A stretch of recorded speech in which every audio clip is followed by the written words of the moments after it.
Assalamualaikum warahmatullahi wabarakatuh. Di sini kami kelompok 2 kelas L metodologi penelitian akan menjelaskan mengenai bab 5 yaitu 5 different qualitative study, yaitu 5 perbedaan dari penelitian kualitatif.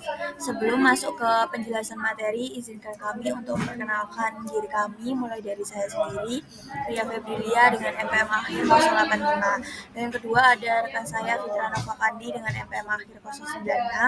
Lalu yang ketiga ada Bintang Pradipa dengan MPM akhir 090. Lalu ada Muhammad Asrul Zulmi dengan MPM akhir 342. Nah, pada slide ini dijelaskan bahwa ada 5 pendekatan utama dalam penelitian kualitatif, yaitu naratif, fenomenologi, ground theory, etnografi, dan studi kasus. Nah, contoh dari pendekatan naratif adalah seperti penelitian Chan tahun 2010 yang menceritakan kisah Ai Mei Zhang, seorang siswa imigran Tionghoa di Kanada. Nah, peneliti berfokus pada bagaimana identitas etnis Ai Mei terbentuk melalui interaksi di sekolah, di rumah, dan dengan teman-temannya. Nah, dalam pengumpulan datanya, Chan menggunakan berbagai metode seperti wawancara, observasi, catatan lapangan, serta ikut dalam kegiatan sekolah. Nah, hasil penelitiannya ini menunjukkan adanya ketegangan budaya dan bahasa serta perbedaan harapan antara orang tua dan guru terhadap Ai Mei. Nah, slide selanjutnya di sini menjelaskan tentang ciri utama dari studi naratif Chan. Yang pertama yaitu peneliti mengumpulkan cerita dari satu individu secara kolaboratif. Artinya ada hubungan kerjasama antara peneliti dan peserta. Kedua, fokusnya pada identitas budaya dan pengalaman pribadi peserta penelitian. Yang ketiga, di sini Chan menggunakan berbagai sumber data yang dikumpulkan selama periode yang cukup panjang untuk memastikan pemahaman yang mendalam. Nah, selanjutnya data analisis dengan analisis tematik untuk menemukan pola dan ketegangan yang muncul dari pengalaman Ai Mei. Terakhir, peneliti juga menggambarkan secara detail konteks penelitian yaitu di sekolah Bay Street, Toronto, tempat sebagian besar peristiwa terjadi. Selanjutnya di sini ada contoh dari studi fenomenologi yang dimana yang menjadi penulisnya adalah Anderson dan Spencer tahun 2002. Nah, judul penelitiannya itu adalah representasi kognitif pasien tentang AIDS atau AIDS. Nah, latar belakang dibentuknya penelitian ini itu ada banyak orang yang hidup dengan HIV atau AIDS di seluruh dunia. Nah, pemahaman pasien tentang penyakit mereka itu mempengaruhi pengobatan, perilaku, dan kualitas dari hidup mereka. Nah, namun hanya ada sedikit penelitian tentang representasi mental atau gambaran mengenai pasien dari AIDS. Nah, tujuan dari penelitian ini itu untuk mengeksplorasi pengalaman pasien dan merepresentasi mental tentang AIDS menggunakan pendekatan fenomenologis. Pendekatan yang digunakan dalam penelitian ini adalah pendekatan fenomenologi, yaitu studi mendalam mengenai pengalaman hidup seseorang atau seorang pasien tersebut. Nah, peserta yang diwawancarai itu ada 58 pria dan wanita yang didiagnosis menderita penyakit AIDS. Lalu waktu dan tempatnya itu dilaksanakan selama 18 bulan di 3 lokasi, yakni klinik, panti jompo, dan rumah pasien. Nah, proses pengumpulan datanya itu dilakukan dengan cara wawancara mendalam dengan pertanyaannya itu seperti apa pengalaman Anda tentang AIDS, bagaimana Anda membayangkan HIV dan AIDS. Terus 8 peserta itu diminta untuk menggambarkan gambaran mental mereka. Lalu analisis datanya itu menggunakan langkah-langkah dari Cholaizi dan Mustakas. Lalu membaca dan memahami transkrip, lalu menemukan pernyataan penting, lalu menciptakan makna dan mengelompokkan ke dalam tema dan membuat pemahaman dan narasi dan implikasi partisipan. Nah, temuan utama yang ditemukan dalam penelitian ini itu adalah 11 tema diidentifikasi dari 175 pertanyaan kunci. Nah, contoh temanya itu adalah kehancuran tubuh yang menakutkan dan melahap hidup.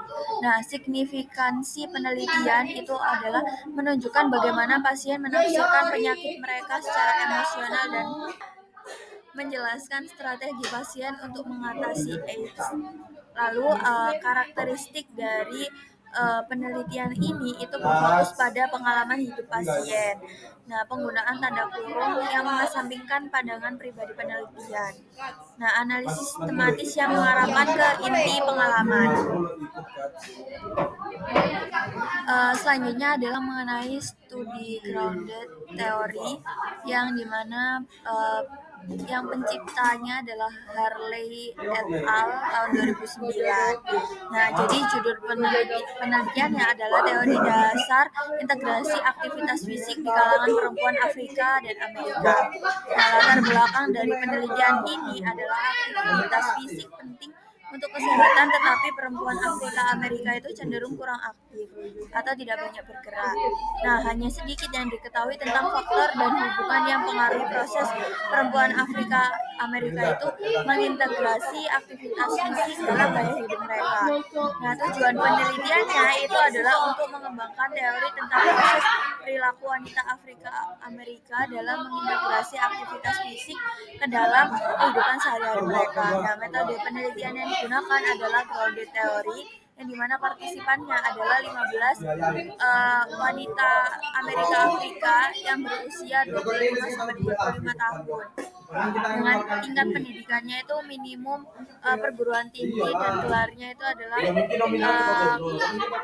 dan memiliki gelar dan berkomitmen pada aktivitas fisiknya. Nah, perekrutannya itu dengan cara melalui perkumpulan alumni mahasiswa setempat. Nah, pengumpulan datanya itu melalui wawancara tatap muka langsung dan dua kelompok itu difokuskan setelah hasil awal disebarluaskan. Nah, analisis hasilnya menggunakan pendekatan Strauss dan Durbin termasuk pengkodean data, pengembangan konsep, perbandingan berkelanjutan, dan pengembangan model teori. Nah, temuan utama dari penelitian ini adalah model perilaku dari 3 fase, yaitu inisiasi atau mulai berolahraga, transisi dengan cara menyesuaikan rutinitasnya, lalu integrasi menjadi gaya hidup, lalu dipengaruhi oleh konteks sosial dan budaya dari Afrika Amerika. Nah, kesimpulan yang bisa diberikan di penelitian ini adalah teori baru ini untuk menjelaskan bagaimana wanita Afrika Amerika itu membentuk kebiasaan berolahraga. Hasilnya berguna untuk merancang program aktivitas fisik yang lebih efektif dan sesuai dengan budaya di Afrika dan Amerika. Selanjutnya kita akan membahas An Ethnographic Study oleh Hanford 2004 yang membahas mengenai si Appendix A. Jadi, studi etnografi ini itu menggambarkan nilai-nilai inti dari gerakan Straight Edge atau yang biasa kita kenal dengan SXE yang muncul pada di pantai timur Amerika Serikat dari subkultur punk pada awal tahun 1980-an.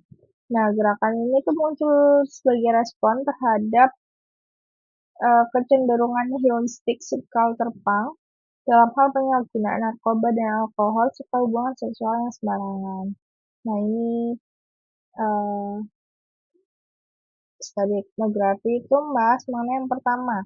Jadi, karena adanya kecenderungan hedonistik subkultur punk berupa penyalahgunaan narkoba, alkohol, kemudian hubungan seksual yang sembarangan itu membuat mereka untuk mengadopsi clean living, yang dimana ini itu membuat hidup mereka itu menjauhi alkohol, tobacco, illegal drugs, dan casual sex. Kemudian etnografi ini itu mengkaji bagaimana group members itu mengekspresikan penolakan secara individu sebagai reaksi kepada subkultur lain dan daripada terhadap budaya ambiguous adult culture. Nah, kemudian yang terakhir, pada ethnographic study ini, setelah dilakukan pengumpulan data, penulis itu mendefinisikan lima tema. Yang pertama itu living in a clean, hidup dengan cara bersih dan positif. Nah, ini tuh misalnya seperti komit mengkonsumsi sayur-sayuran. Kemudian yang kedua itu preserving sex for caring relationship. Jadi menyimpan having sex itu untuk hubungan yang penuh kasih sayang. Misalnya itu harus didasarkan pada based on trust. Kemudian yang ketiga ya adalah promoting self-realization. Jadi mempromosikan realisasi diri, misalnya itu seperti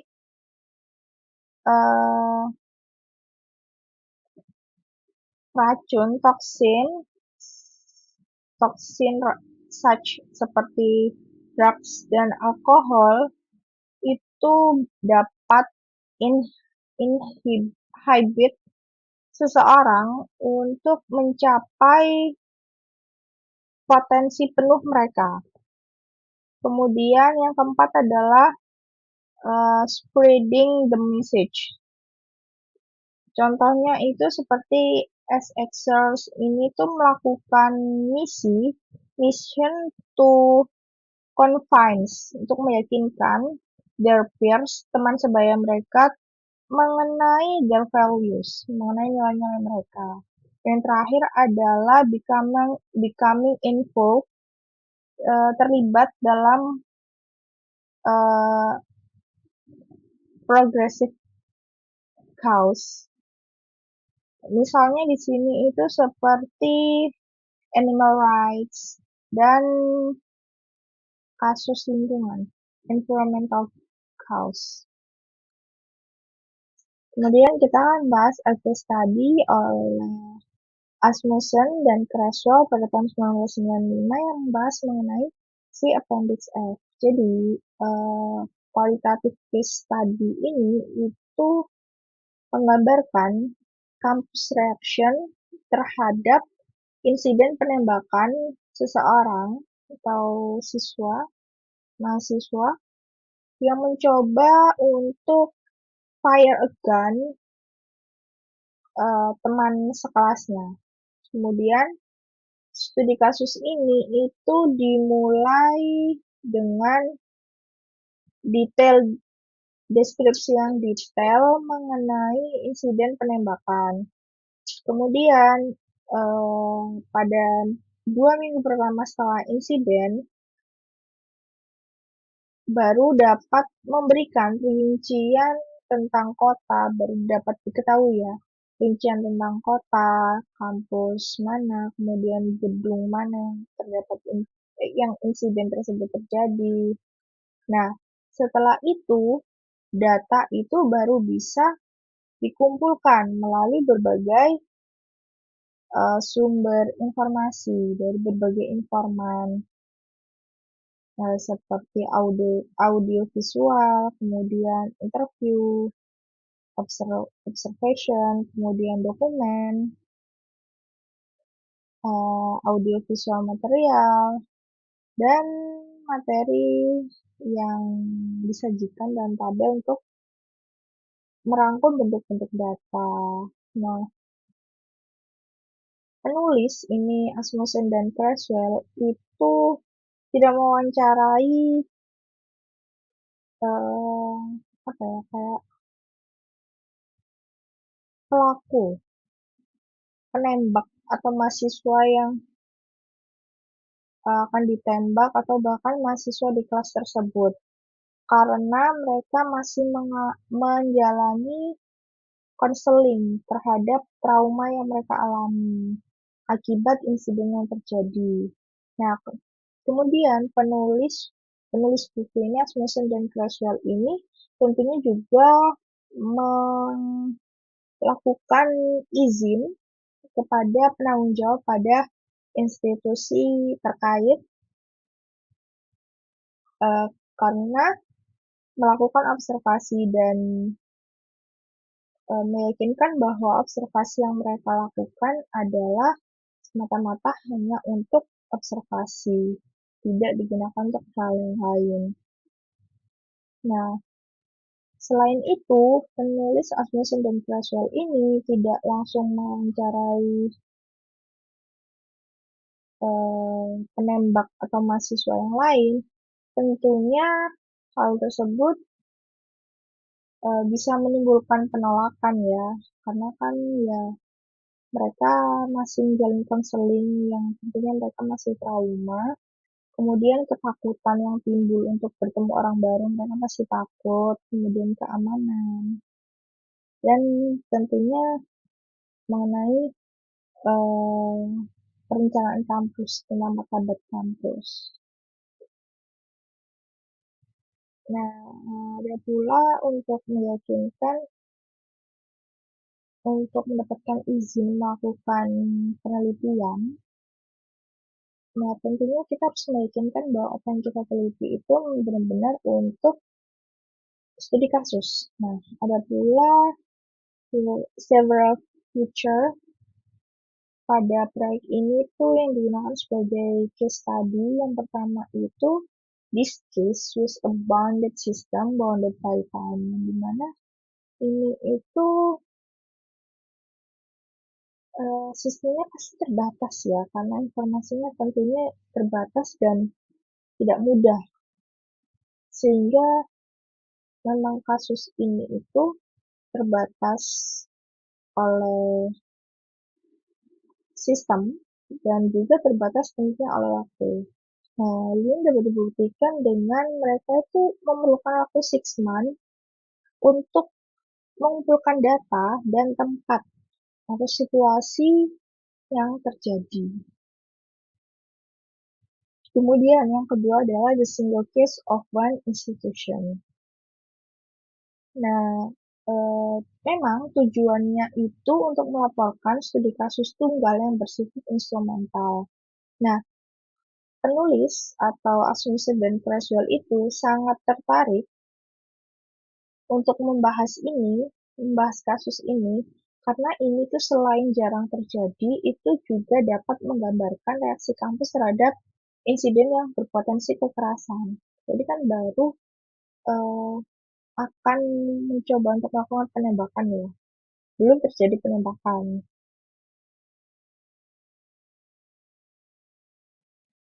Nah, eh, kemudian studi kasus ini itu tidak boleh dianggap studi kasus intrinsik ya, karena kekerasan senjata api ada di kampus, namun ada beberapa perguruan tinggi yang memang menutup-nutupi. Nah, kemudian use multiple source of information in data collection to provide the detailed, in-depth understanding of the campus response. Jadi, penulis ini, Asmussen dan Creswell ini menggunakan sumber informasi yang luas dan beragam dalam mengkolek data untuk memberikan pemahaman terhadap respon kampus. Kemudian adalah spend considerable time describing the context or setting for the case. Jadi tadi kan mereka membutuhkan waktu untuk mengkolek data saja itu 6 bulan. Sehingga ini tuh tentunya menghabiskan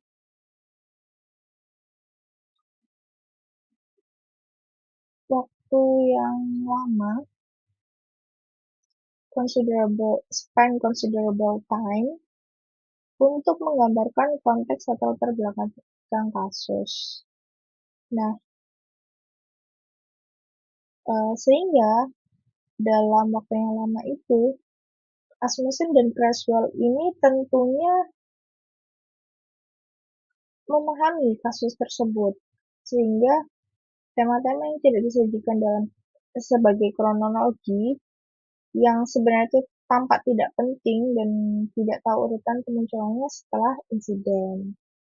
Nah, kemudian yang terakhir adalah indicate case analyze by presenting assertion in terms of two overriding response of the campus community to the gunman incident. Jadi yang menandakan bahwa itu adalah case study itu tentunya harus diakhiri dengan menyajikan argumen-argumen berdasarkan two overriding response, dua respons utama komunitas kampus terhadap insiden penembakan. Nah, ini itu bisa dari respon organisasional, kemudian respon psikologikal atau sosial psikologikal yang lain. Nah, dalam arti yang lain, case study ini itu menjadi dalam arti yang lain, case analyze ini itu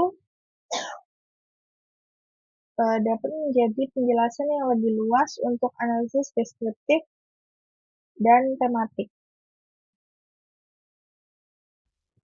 Selanjutnya kita masuk pada beberapa pendekatan. Kita bahas terkait ciri-ciri utama dari 5 pendekatan tadi.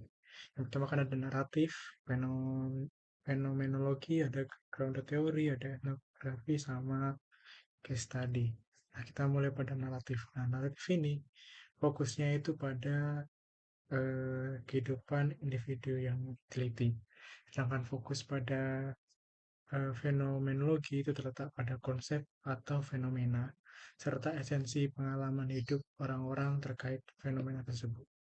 Nah, kalau ciri-ciri utama dari grounded theory atau dalam teori yang didasarkan pada data, itu tujuannya adalah mengembangkan teori, sedangkan dalam etnografi, itu tujuannya adalah mendeskripsikan kelompok yang berbagi budaya.